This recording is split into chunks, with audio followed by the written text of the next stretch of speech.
dès le 1er juin, il faut repartir à fond dans le Kansas. Là, on retrouve deux équipes de chasseurs, celle de Mark Robinson et Roger Hill, deux chasseurs américains assez connus quand même.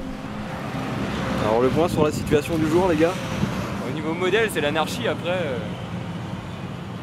niveau Ops, ça serait peut-être un peu plus au nord. C'est ce qu'on vient de voir avec Tony. Mais on aimerait bien aller poser la question à Roger Hill. Là, ça me démange un peu, là, tu vois. Donc c'est l'occasion un petit peu d'échanger quelques mots plutôt sympas, de discuter de la prévision aussi. Surtout que nous, on pensait partir un petit peu plus au nord. Et disons que cette rencontre nous a un peu semé le doute. Et cela nous encourage plutôt à rester dans le coin et à attendre de voir ce qui va se passer dans les prochaines heures. Et puis au miracle, 2 cellules qui commencent à germer à notre sud. Donc immédiatement, eh bien, on sort en bordure de la ville pour observer le plus confortablement possible cet orage qui donne déjà des coups de foudre sur l'horizon.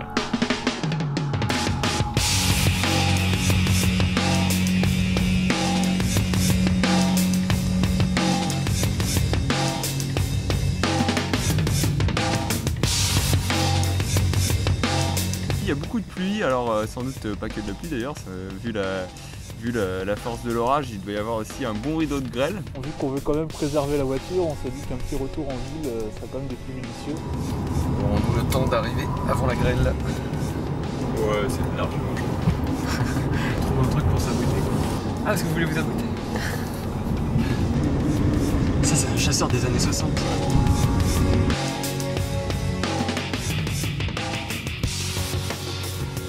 Ah, oh, la grêle qui vient de tomber.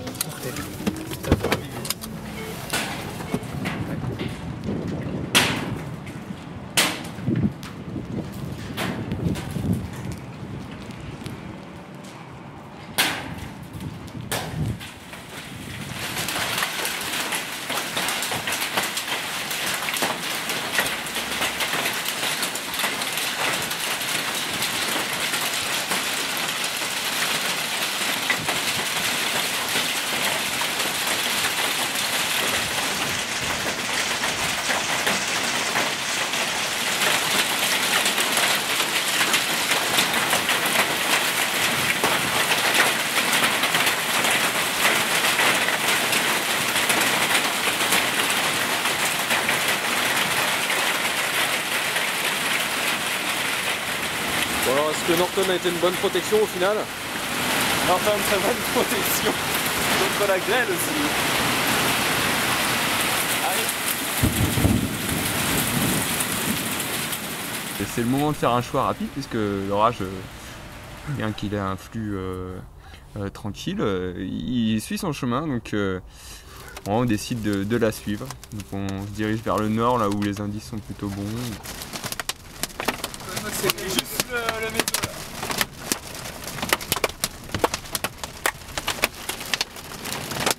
Ça donne quoi alors au niveau de la structure?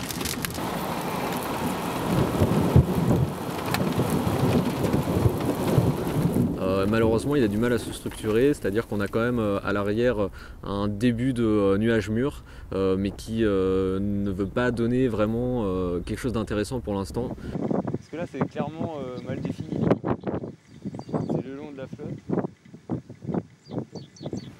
Vers le milieu d'après-midi, tout commence à se tasser un peu, ça devient vraiment... Voilà, on se regarde dans la voiture. Moi d'ailleurs, à ce moment-là, je me dis que c'est la fin de la journée. Je pense que voilà, qu'il y a eu un raté dans la prévision et que ça va finalement pas prendre aujourd'hui. On décide de se placer en bordure d'un orage qui a l'air d'être en décomposition totale. On se place juste là comme ça, observer les 2-3 derniers coups de foudre, voilà, en attendant la fin de journée.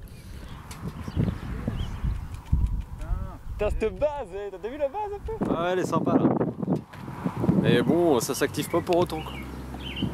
Moi je suis plutôt confiant et c'est même plutôt moi qui ai un peu poussé l'équipe à monter sur cette cellule, donc j'espère qu'elle va reprendre un peu de pêche.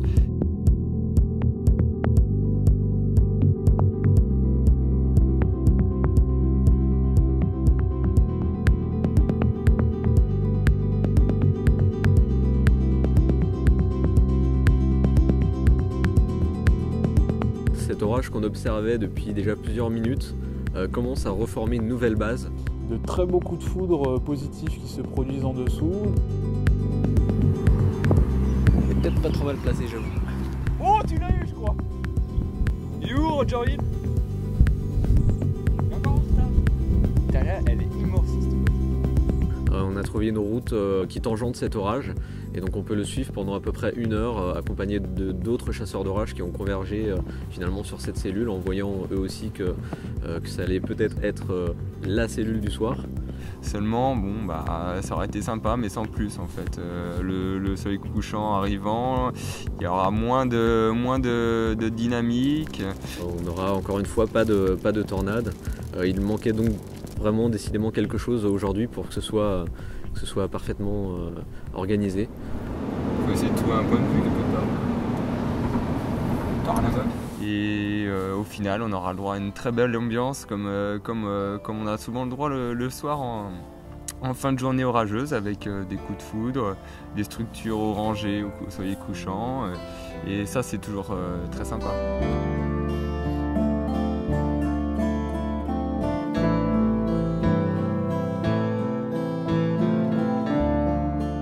Aujourd'hui, on a suivi un peu nos choix et c'est très bien. Ça n'a pas forcément payé, mais il faut qu'on reste comme ça.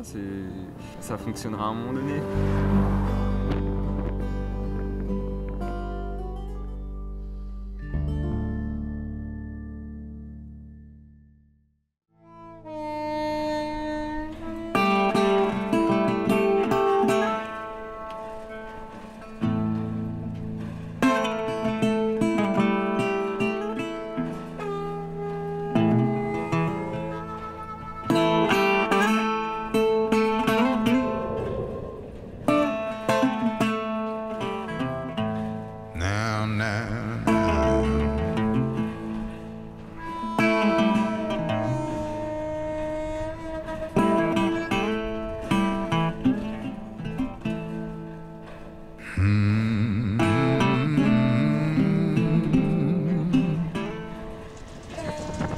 Hi.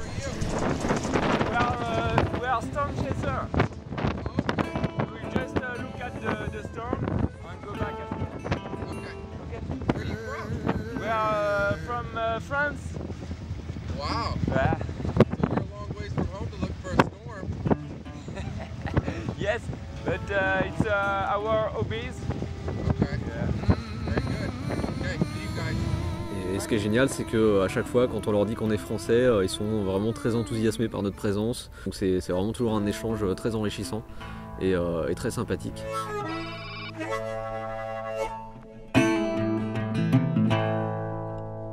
Franchement, c'est l'ambiance qu'il faut vivre au moins une fois dans sa vie. C'est vraiment l'ambiance américaine. Et puis soudain, alors qu'on est tous en train occupés avec nos photos, tout ça, moi j'entends l'éolienne qui commence à grincer puis qui tourne d'un coup. Et quelques secondes plus tard, c'est une véritable tempête qui s'abat sur nous et c'est en fait le vent de l'orage qui nous arrive dessus. Et là c'est la panique pendant quelques secondes car on se retrouve dans la tourmente, on contrôle plus rien. C'est pas tant la force du vent, c'est surtout la quantité de poussière qu'on va à peu près ingurgiter en 30 secondes.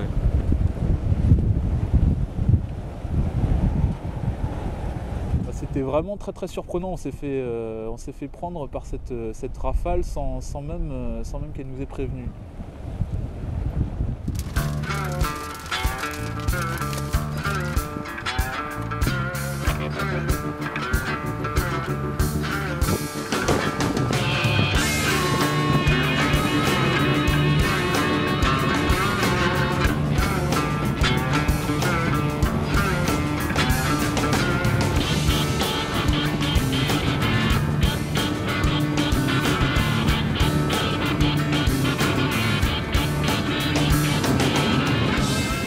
C'est au taquet, Chris qui aime beaucoup la foudre, on sent qu'il y croit, moi j'y crois un peu moins, mais bon, voilà, ce qui est bien dans une équipe, c'est qu'il y en a toujours un pour booster l'ensemble de l'équipe.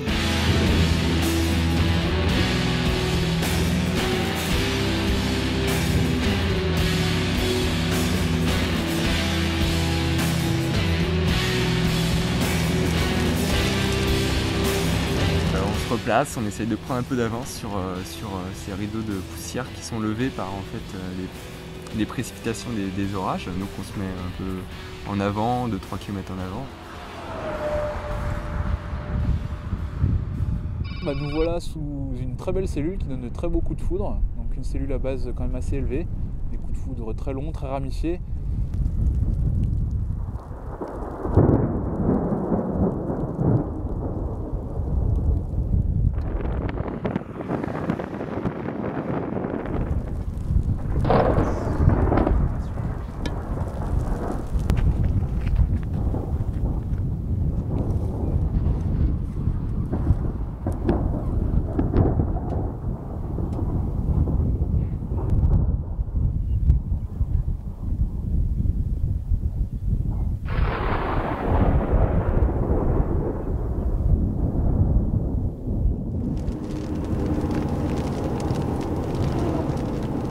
Toujours au volant, toujours concentré, a réussi encore une fois à bien nous placer juste avant l'orage.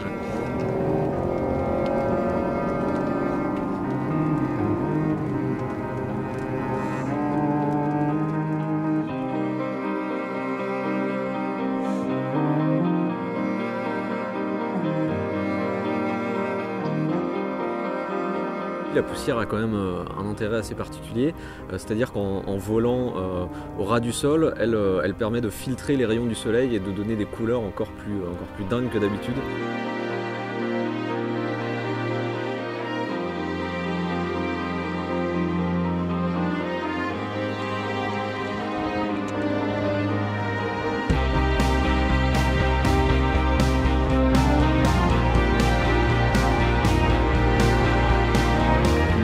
Extraordinaire, vraiment génial, orangé, avec le paysage désertique, c'est juste magnifique.